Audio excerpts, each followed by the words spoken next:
Welcome to Because You Need to Know. I am Edwin K. Morse, President and founder of Pioneer Knowledge Services. This series is your digital resource of valuable conversations with nonprofit and knowledge management enthusiasts from across industries and from around the globe. Navid Nezafati is a faculty member at Iran National University. Moreover, Dr. Nezafati is recognized as the first developer of knowledge management techniques in Iran. Navid leads a 25-member team in the MTA Consulting Company with more than 100 knowledge management consultation projects across large companies in different sectors. It's always interesting how people find themselves in knowledge management because it's never a straight line. Is that something you would like to discuss? My journey about knowledge management have two sides. And one side is completely due to the economy of Iran. And my journey was started about knowledge management 15 years ago by establishing a knowledge management consulting company. We named it as MTA. MTA is some abbreviation stands for مشاوران توسعه آینده. It means future development consulting. In that time, we had a high accelerating economy in Iran in that time, 15 years ago. And we had lots of projects. Iran had lots of projects in gas and oil industries and very good high economic growth and some acceptable foreign development investment. And also I have to add some changes in some political issues, maybe. By all of them in that time, we had a great time for our economy. And I think if those indicators had continued, we would have witnessed a golden economy for fronting years. But unfortunately, we had simultaneously lots of challenges about emphasizing only on tangible assets in comparison with intangible assets, and also some demographic challenges.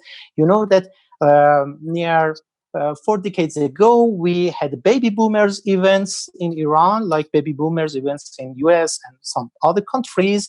And because of that, 20 years ago and near 15 years ago, we had lots of job seekers with great passion about new jobs. But we had lots of collaboration challenges. We have lots of structural challenges in our organizations, because our organizations are so hierarchical instead of being flat, and also some technological challenges. Lots of these issues unfortunately led us to some syndromes that are so familiar for us as knowledge management professionals. You know that, Edwin. For example, the syndrome, lots of syndromes like not invented here, like reinventing the wheels, chaotic growth instead of ascending developments and laddering developments. By all of them, we led us to hindering sustained growth. Those challenges led us to that circumstances. Let me just ask one pointy question. Yeah. Does your view of knowledge management consider the three main components: people, processes, and technology? Yes, of course. And maybe in some cases we can separate governance from them: people, process, technology, and governance. Okay. Yes. So it's triple balanced knowledge management issues. Of those cylinders or legs of knowledge management to include governance, yes, what seems to be the biggest challenge where you are now? Of course, like other organizations that I hear from all over the world, the first challenge is about leadership and also people. I mean, the cultural challenges are so complicating issues in implementing knowledge management in all organizations. And because of that, it's the point that we have established our works about knowledge management. First of all, in that time, it started or works from knowledge management, cultural initiatives, some solutions for flourishing and cultivating knowledge sharing culture instead of knowledge holding culture. Mm-hmm. If we can change the attitudes, we change this mental model about knowledge hoarding culture, about knowledge behaviors, right? That behavior. How do you yeah. All of that behaviors. answer me this? How much of that skill set is being addressed at the academic level? You know, you talked about how much the new workforce was needing jobs and that sort of thing.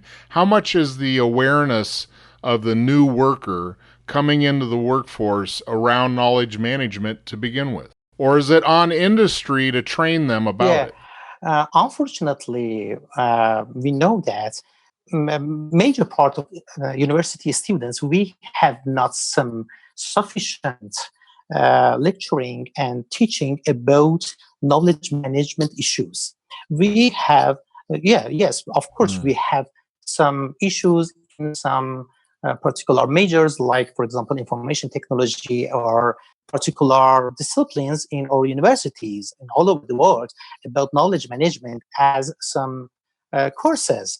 We are not speaking about only courses, about only some theoretical courses with some assignments. We are thinking about some mentors that we have to make them as a force, different mental model for our students and graduated people to change our industrial environment, to change those behaviors. I said that knowledge cultures, knowledge hoarding cultures, and something like that. What's the biggest opportunity now? I think the best opportunity is that nowadays the situation of universities is completely changed by force by the environment of businesses. Nowadays, I think, on my opinion, nowadays businesses are not more science intensive.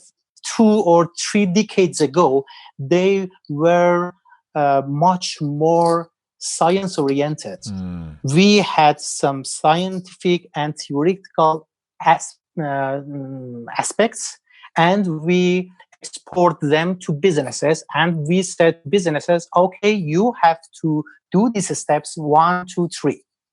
But nowadays businesses are so accelerated, are so fast, that because of that they are not science oriented in their growth. They are knowledge oriented. I mean, lots of lessons learned, lots of experiences, lots of practices are so brilliant and make some new issues about knowledge, not about science. And after that, for example, lots of professors at universities want try to model those knowledge as science. So I think it's the biggest opportunity for knowledge management. So is that knowledge is faster than science. I like that. I hear what you're saying, and it seems like there is an air of entrepreneurship, innovation, things that are not quite the scientific method, so to speak. Yes, of course. Because creativity is not a science, is it? Creativity, yes. Problem solving, creativity. Those are the things. Those are the skills that it sounds to me like you're talking about. Yes. Theoretical teachers are not leaders, no.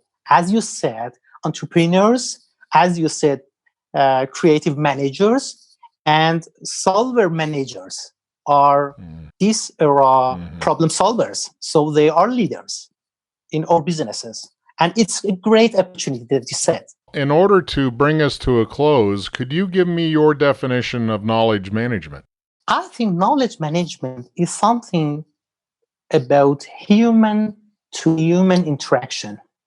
I mean, if we can combine human souls by different mental models for some unique visions, we will be succeed in knowledge management. Knowledge management is about collaboration, connection, combination, and cooperation.